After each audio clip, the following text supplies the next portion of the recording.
So today we're going to take a look at the competitive pick rates and win rates for each of the agents. And I wanted to do this not because it was anything too surprising, but I do think it gives you a decent idea of where things are overall. Now, these statistics are coming from Valking. Don't know too much about Valking, and so let's just hope that it's right, but it looks pretty right. It kind of, is confirming what, we've kind of seen before. So let's dive into the numbers. And let's start off with our pick rates here. So this is the pick rates of all of the agents. And at the top here, we've got Sage, Jett, and Reyna. Clearly like the top three above everyone else, as you can see just here. And this isn't a major surprise. We did have the Chamber meta where Chamber would be up here as well at one point. But, other than that, these three have kind of been the main three agents you will see in ranked, pretty much throughout, right? And in general, what makes an agent, I think, have a higher pick rate than others is kind of two main things, right? One, do you help me get kills? And specifically me get kills, right? Not our teammates. Do you help me get kills is the first thing. And number two is, are you simple to play? The more simple you are and the more you help me get kills, then you're probably going to be higher up on this list. And the inverse is true as well, where the more complex you are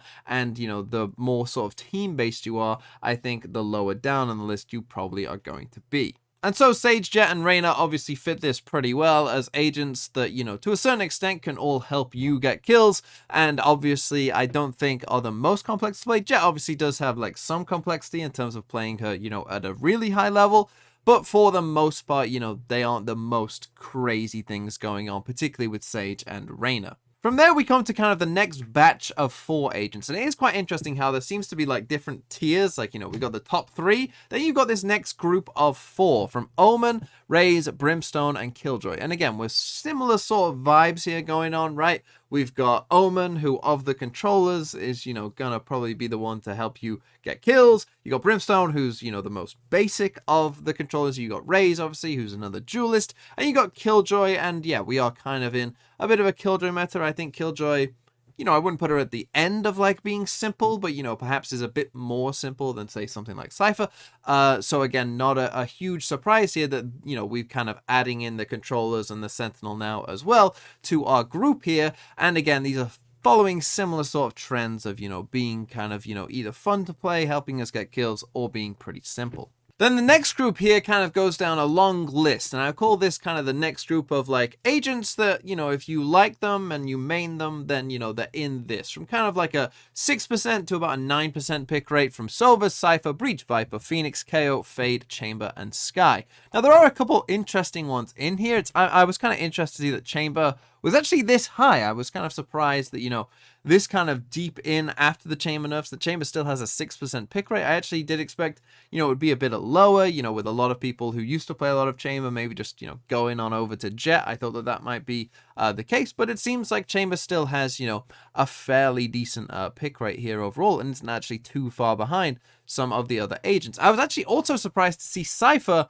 kind of this close to Killjoy. It is still, kind of a 3% gap, but I was a bit surprised to see that Cypher was actually still maintaining, not too far off Killjoy, right? And like not being too bad. And so, yeah, it seems like there are still many hat lovers out there. And yeah, Cypher perhaps isn't in too bad of a spot. And then we come to our final 4 below 5%. We got Neon, Astra, Yoru, and Harbor. And these 4 are no surprise to me because, again, these 4 agents, I would say, are probably the 4 hardest to play, at least at a decent level. You've got Neon, who I've always thought as the duelist that kind of needed help from teammates. Yoru is another good example of like, of the duelists, those two definitely, I think, need more help than the other duelists to be successful. And so it makes sense. Am I getting kills for me with no support? No, I need help. So, therefore, I'm not going to touch these agents. And also, they can be a bit more tricky, particularly Yoru. And then Astra and Harbor as well. Obviously, we're talking about controllers. Am I getting kills with these controllers for me? No, so I don't want to play them. And these two perhaps are a bit more complex than some of the other controllers as well. Astra, you're kind of playing a completely different game at points. And Harbor as well. Obviously, people still haven't really figured that out. So again, not a major surprise that we find these 4 at the bottom of the list. But now let's come to win rates, though, because for me, there's a couple of things that might go into, how good an agent is in terms of win rates. Obviously, one is how strong is the agent. Of course, that's going to come into it. But number 2 might be how good are you at playing pretty fast. because a lot of ranked games, a lot of rounds in ranked games will probably either be over or pretty much over, after the first 40 seconds, I would say. A lot of ranked games, it's going to be very, very fast paced. It's going to be, running in, all of that kind of stuff. And so it's no surprise to me that when we take a look at the list, the top 3 agents are Brimstone, Sage, and Reyna. Brimstone, very, very good at these fast hits, right? You got the stim beacon, you got the 3 smokes, down they go, in we go, right? Like, that's part of Brim's kind of identity. Sage is very good at kind of stopping that, right? Like, Sage is almost the inverse of that, where Sage is good at, if you're a Sage on your own, you can often stop a 5-man hit with the wall and the slows. That's their whole momentum gone right there. You've just done your job as a Sage and they can't come in. So again, that kind of makes sense. And Reyna as well, right? Like, again, we're looking at that simplistic agent that can just kind of go in, get those kills, not be traded. All good stuff for a Reyna. But then we start to get some more interesting stuff as we start to go down the list. Obviously, we're not looking at any astronomical numbers other than Brim, who is like, quite far ahead. The rest of them are kind of dealing with 51 to, not too high. We'll get to the bottom list in a second. But then we get some interesting ones like Astra, Cypher, Killjoy. We do have to keep the pick rates in mind, right? So for an agent like Astra, we saw had a very low pick rate. But what's probably happening here is that Astra is actually pretty decent. But the only people who pick Astra are people who know how to play Astra, perhaps at higher ranks. And therefore the win rate, is pretty good for Astra. I think, we got to keep some of those things in mind. But as we do start to come down at the list, interesting that Jet here is almost exactly 50%, despite being, one of the highest picked agents overall. As we start to come down, you see that, yeah, a lot of the agents are around kind of, the 50%, where you would expect in a good spot and all of that. But there are some interesting ones here. I was interested that Omen was quite low at 48.65%. I actually don't quite know why that would be, right? For agents like Breach, Neon, Yoru, maybe I can explain it a bit easier as we talked about complexity for these guys. I think Breach, particularly at lower ranks, you're probably getting a lot of self-stuns, self-flashes, things like that, that could be detrimental to your own team at certain points. But Omen was an interesting one to me to see that. But then we come to the bottom 2. Because at least everyone else is kind of, within an acceptable range. But then KO and Harbor are just down here. And this is one thing that has always been the case and has always perplexed me about KO. His ranked win rates, anytime I've ever looked at the numbers of ranked win rates for agents, KO is almost always down at the bottom of the list. And this is the thing, look at the gap. It's not like, oh, you're just at the bottom of the list, but you're close. We're like a good couple % away from any other agent not named Harbor.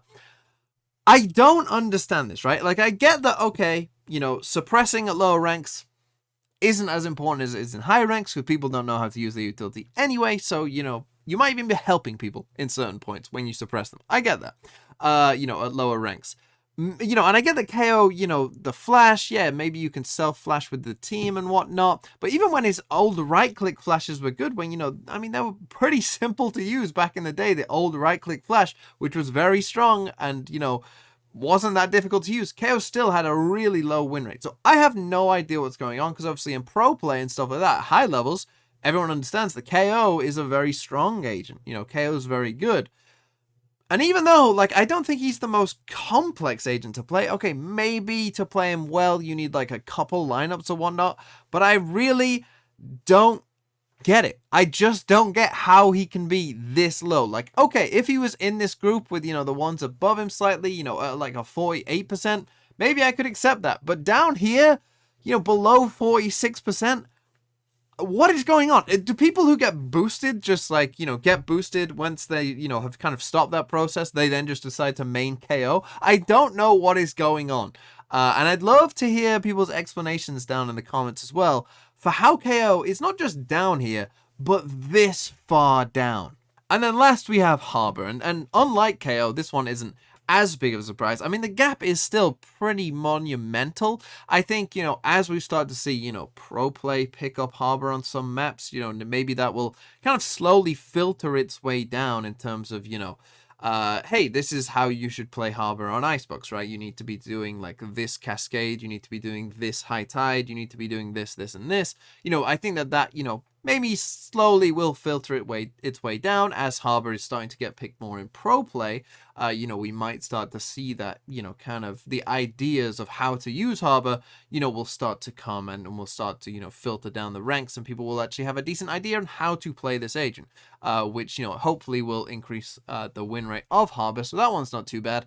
But yeah, KO to me is just an absolute mystery. And as I said, as long as I can remember doing this, KO has always had a super low ranked win rate, and I just don't get it. But there are all of the agents. Let me know if there was any big surprises for you as well, in these kind of lists, and tell me about KO. What is going on? Because honestly, I cannot figure it out for the life of me, but there are all the agents, and yeah, let me know what's going on with KO down below, and we'll see you next time.